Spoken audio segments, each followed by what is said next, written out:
Alright, Eddie.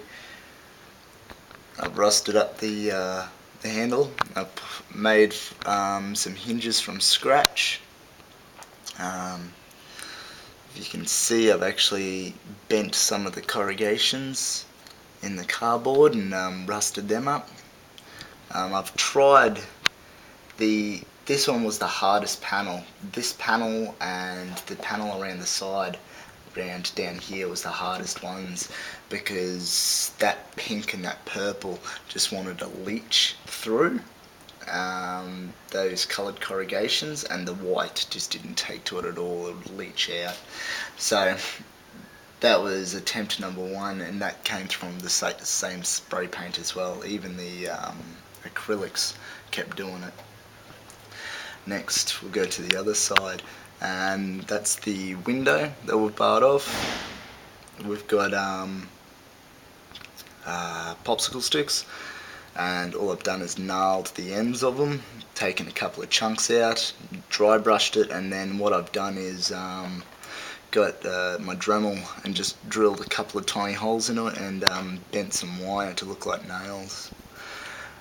Tried with a whole bunch of different schemes this time, so we've got the old rust going down the sides here, and yeah, then again we've just bent the corrugations and lifted a corner up here. I reckon that's the best rust effect on the house, that one there. We've got up the back, these two were the pink panels. I tried going them white again, yet they kept leaching through, so what I had to do is just go silver and black. That's got about 8 different coats, and there's still some pink spots. I don't think you can quite see it, but there's still some pink spots down there. So once I do merge it to a map, I'll blend it in with some mud or some goop or something. So this is the other one. This is the first side. This is more just testing the MIG pigments, and we just did the basic rusting again from down the bottom, typical rusting, and then I did some blending through here with the different rust. It didn't quite turn out as well as I hoped, but we got it there. Used some old rusting. That old rusting is the easiest to use and by far the most effective. The roof, you've seen the roof as it got finished, but I put some rust on that smokestack, so let's see if I can get some more light on it. And I just made the run go down, so that's the mid rust and the light rust, and I rusted down the base of it as well. Had a problem with the straw as well. The base coat wanted to flake off the straw, and as the straw bent, all the paint in the bends of the straw would break off and chip out as well.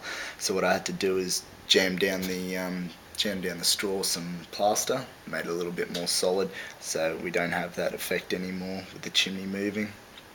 I just glued the hat back onto the chimney, so I had to redo it all, but all in all, that's about a 3-4 day project.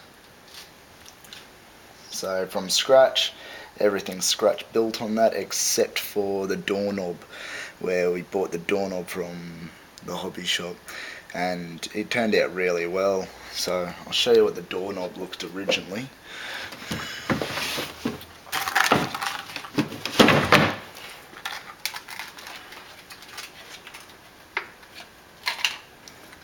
That's what the doorknob looks originally,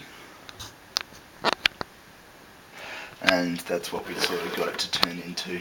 So we rusted the hell out of it just to sort of go with the theme, because you can't have something nice, shiny and gold on a rat shack. So that's it. That's the rat shack of the swamp. Difficulty?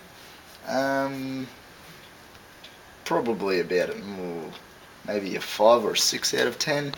It was more fun than anything, I guess. Just trying new stuff out. Making scenery is always fun because you get to just use basic materials, and it's cheap and really effective. You just use basic acrylics from Bunnings or anything like that, and it really works. So we went with that, and just with the metals, I just used the normal Citadel bolt gun, and I used a couple of little highlights with the chainmail, and that's about it. It's mostly just dabbing and dry brushing on most of it, but the MIG pigments, the rust ones, and I'll be using the mud on it later, really turned out really well. So I'm chuffed with that. So I like it. So once we put the map all together, we can add the rat shack in there. So we've got the swamp trees coming. And that's one with the base coat and a start of one of the browns. And then we've got a whole series of these ones coming through later on. And that's just cheap thin wire. I found the thick wire doesn't work as good as the thin wire because then you can gauge the sides. And yeah, so we'll go from there, and once we've got it all done, we'll put up another vid of it. Thank you.